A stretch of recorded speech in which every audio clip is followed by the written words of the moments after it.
আচ্ছা, তোমরা হয়তো অনেকেই জানো যে এসআরের নেম লিস্ট রিভিল হয়ে গিয়েছে। তো অনেকেই কি করছো, তাড়াহুড়া করছো, হুড়োহুড়ি করছো, নিজের নাম এসআরের লিস্টে রয়েছে কিনা কিভাবে দেখবে, কিভাবে চেক করতে হয় অনেকে জানো না। তো আমি আজকে দেখিয়ে দেবো নিজের মোবাইল থেকে মাত্র 1 মিনিটে কিভাবে চেক করতে হবে নিজের নেম রয়েছে কিনা।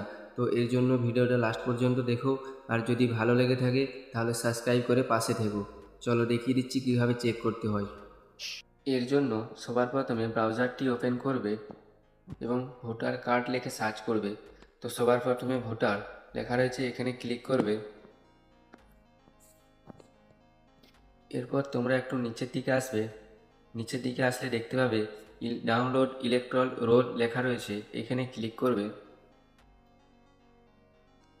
এরপর সবার প্রথমে দেখতে পাবে স্টেট, অর্থাৎ কোন রাজ্যে বাস করো। তো আমরা ওয়েস্ট বেঙ্গল রাজ্যে বাস করি, ওয়েস্ট বেঙ্গল সিলেক্ট করে নেব। তারপর দেখতে পাবে ডিস্ট্রিক্ট, ডিস্ট্রিক্ট অর্থাৎ কোন জেলা। তো তোমাদের জেলা বসিয়ে নেবে। আমি বাঁকুড়া জেলায় বাস করি, তো বাঁকুড়া বসিয়ে নেব। এরপর তার নিচে দেখতে পাবে বিধানসভা, কোন বিধানসভায় ভোট দিয়েছো। তো আমি আমার বিধানসভা বসিয়ে নিচ্ছি। আমার বিধানসভা ওন্দা, তো ওন্দা বসিয়ে নিয়েছি। এরপর তোমরা দেখতে পাবে নিচের দিকে ওই ওন্দা বিধানসভায় যতগুলো বুথ রয়েছে সব বুথের নাম চলে এসেছে।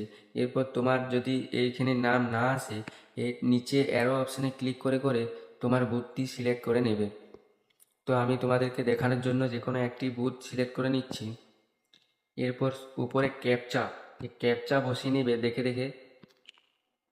তো আমি আমার ক্যাপচাটি বসিয়ে নিচ্ছি। তো ক্যাপচাটি বসিয়ে নেওয়ার পরে ডাউনলোড সিলেক্ট পিডিএফ লেখে এই লেখাটিতে ক্লিক করে নেবে। এরপর দেখতে পাবে ডাউনলোড সাকসেসফুল হয়ে গেছে। তো এরপর তোমরা থ্রি ডটে ক্লিক করে ডাউনলোডসে ক্লিক করবে। এরপর দেখতে পাবে সবার উপরে রয়েছে 2026, এই লেখাটিতে ক্লিক করে নেবে। এরপর দেখতে পাবে নির্বাচক তালিকা 2026, সেম কিন্তু 2002 সালে হয়েছিল সেরকম 2026 সালের লিস্ট চলে এসেছে। তো তোমাদের একটু নিচের দিকে আসলে সবাইকার নাম দেখতে পাবে। তো তুমি এখানে তোমার নামটি দেখে নেবে।